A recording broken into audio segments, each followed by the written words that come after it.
sa kanya. Medyo mahaba itong kwento na ito, so mamaya nyo na singilin yung mga suspension order ninyo. Alam nyo, isa lang. Sa lahat-lahat siguro ng pagmamahal or generosity ni former President Rodrigo Duterte, isa lang ang stand out. Nag-iisa lang ang lagi kong pinagpapasalamat sa Diyos na ginawa ni Tatay Digong, ni former President Duterte sa akin.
Okay na?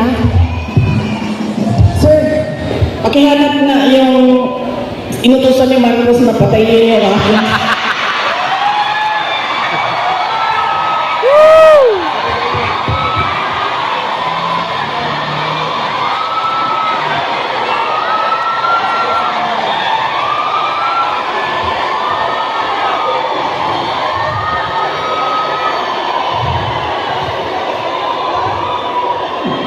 Yan.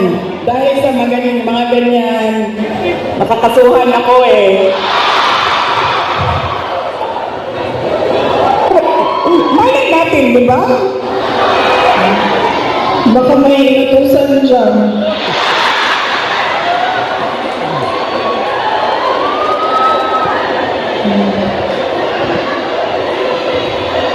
Okay.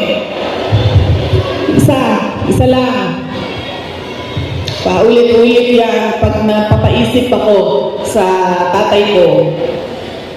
Binigyan halaga niya at inulit-ulit niya sa akin ang kahalagahan ng edukasyon. Hindi niya ako tinigilan. Alam niyo, si PRD, yun pong mga nasa harap, kailangan niyo po umupo kasi hindi makakita yung nasa likod. Hindi siya tulad ng tatay ninyo na malambing, mapagmahal. Hindi ganyan ang tatay ko. Ang tatay ko galing siya sa generation na laging galit. Diba? Sino yung mga magulang na yung generation na laging galit? Yan. Galing dyan. Generation. Galing dyan ang tatay ko sa generation na yan. So, lagi siyang galit. So, sa akin, maalala ko, sinabi niya talaga sa akin, paulit-ulit, habang ako ay lumalaki, ikaw, sabi niya, hindi ka tao sa paningin ko. Napaisip ako noon, diba? Sabi ko, pusa o aso? Hindi ka tao sa paningin ko kung hindi ka abogado o doktor. Totoo yan. So, paulit-ulit niya yan na sinasabi sa akin. So, syempre, pag ikaw bata ka, di ba?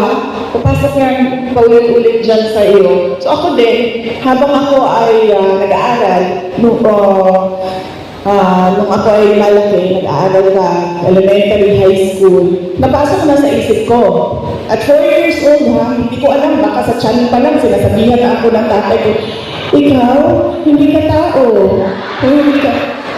Kasi 4 years old pa lang, sa yearbook ko ng kindergarten, nakalagay doon, I want to be.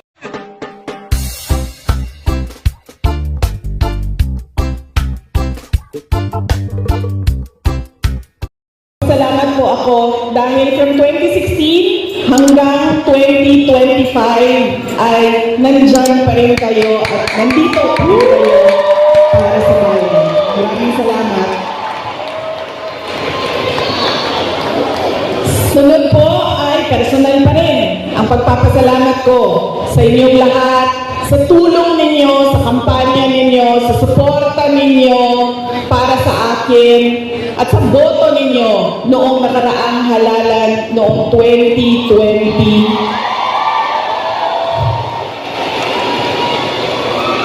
At sa susunod na halalan sa 2020. Joke lang. Duterte! Duterte! Duterte! Duterte! Tayo-tayo lahat! Duterte! Duterte! Duterte! Duterte! Duterte! Duterte! Duterte! Duterte! Duterte! Duterte! Duterte! Okay. Papunta na po ang suspension order. Sige. Woo! Sige. Maraming salamat sa suporta ninyo noong 2022. Thank you very much sa inyong lahat, mga kababayan. Alam nyo, una ko pong naramdaman na mukhang mananalo ako sa eleksyon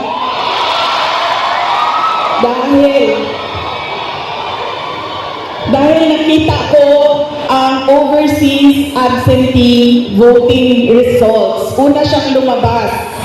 So nakita ko na I think 98% lahat.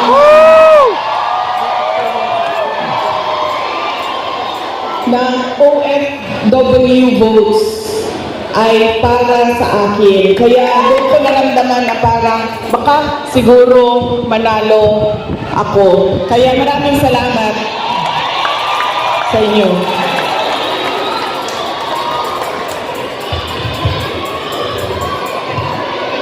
Ang susunod ko po na pagpapasalamat ay sa akin pa rin, para sa inyong lahat, sa suporta ninyo sa aking mga kasamahan, sa aming trabaho, sa programa at proyekto ng Office of the Vice President. Maraming salamat po sa inyong lahat. Dahil kayo lang po ang sumusuporta sa OVP, ang buong gobyerno po ay iniwanan na po ang OVP.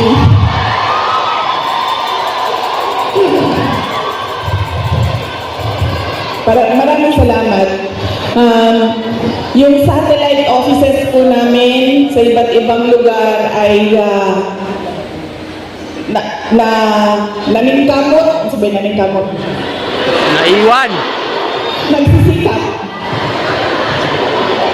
Yung satellite offices po namin ay nagsisikap na mahanap yung mga geographically isolated and disadvantaged areas at hindi lang nakatuon sa National Capital Region. Kaya salamat po sa suporta ninyo sa Office of the Vice President.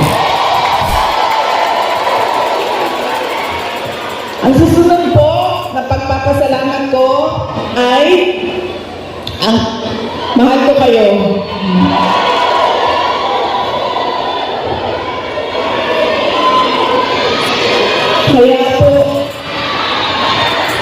Kaya po hindi ako hindi ko maiwanan ang aking katayuan, tama ba pwesto, posisyon, dahil sa inyong lahat.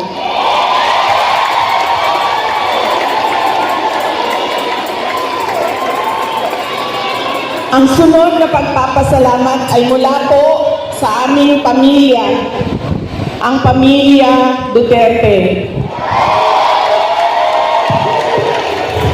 Napakalaki po ng utang na loob namin sa inyong lahat.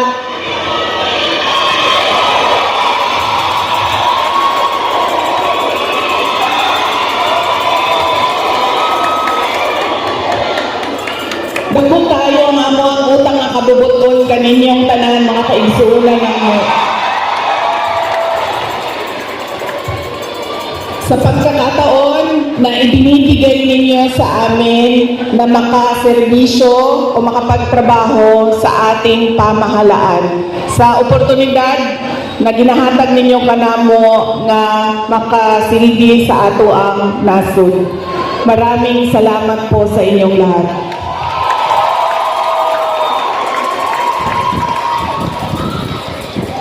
Okay, so yan na po ang aking mga pagpapasalamat.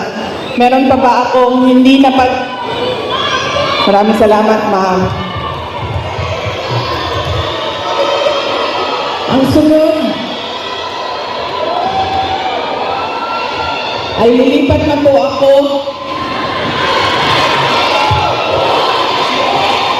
Duterte! Duterte! Duterte! Duterte! Paminaw sa mo ba? Kadyan lang mo. Alas 12 na. Alas 12 na kasi magpakaon sa ato anime.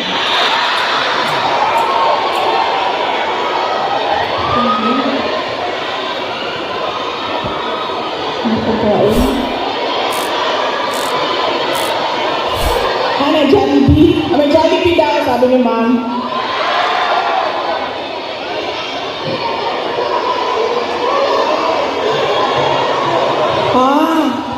Okay. So, hindi daw tayo kakain lahat para sa bayan. Okay. Sige, okay lang. Kailangan ko din naman magpa-reduce, so okay lang.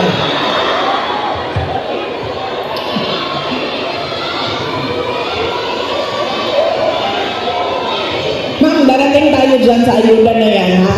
Wait lang. Kasi, tuloy-tuloy ko na, ha? Ang susunod ko po ay ang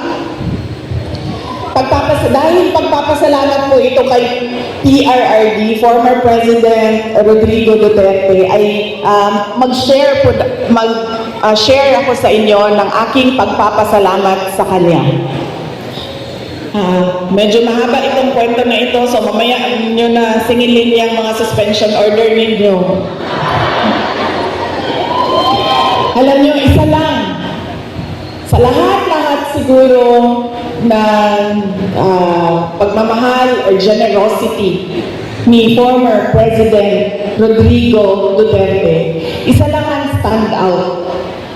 Nag-iisa lang ang lagi kong pinagpapasalamat sa Diyos na ginawa ni Tatay Digong, ni former President Duterte sa akin.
Okay na?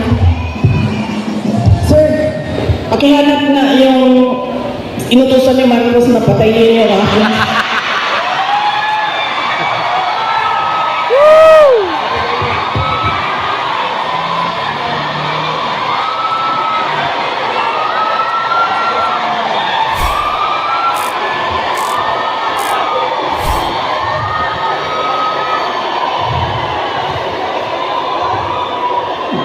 Yan.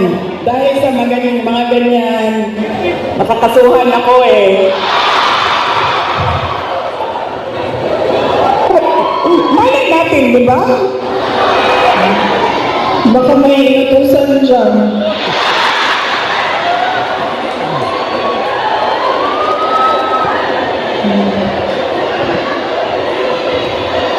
Okay. Isa lang. Paulit-ulit yan pag napapaisip ako sa tatay ko. Binigyan halaga niya at inulit-ulit niya sa akin ang kahalagahan ng edukasyon. Hindi niya ako tinigilan. Alam niyo, si PRD, yung pong mga nasa harap, kailangan niyo po umupo kasi hindi makakita yung nasa likod. Hindi siya tulad ng tatay ninyo na malambing, mapagmahal. Hindi ganyan ang tatay ko. Ang tatay ko galing siya sa generation na laging galit. Diba? Sino yung mga magulang na yung generation na laging galit?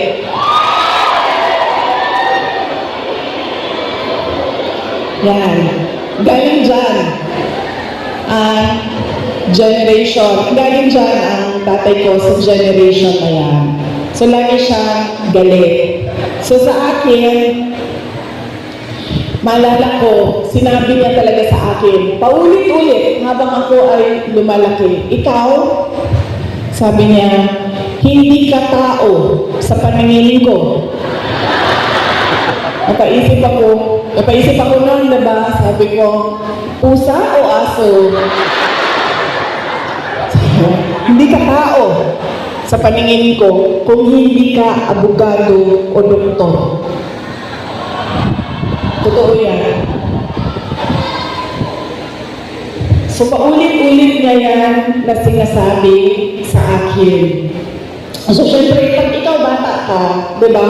Papasok yan paulit-ulit dyan sa iyo. So, ako din, habang ako ay nag-aaral, nung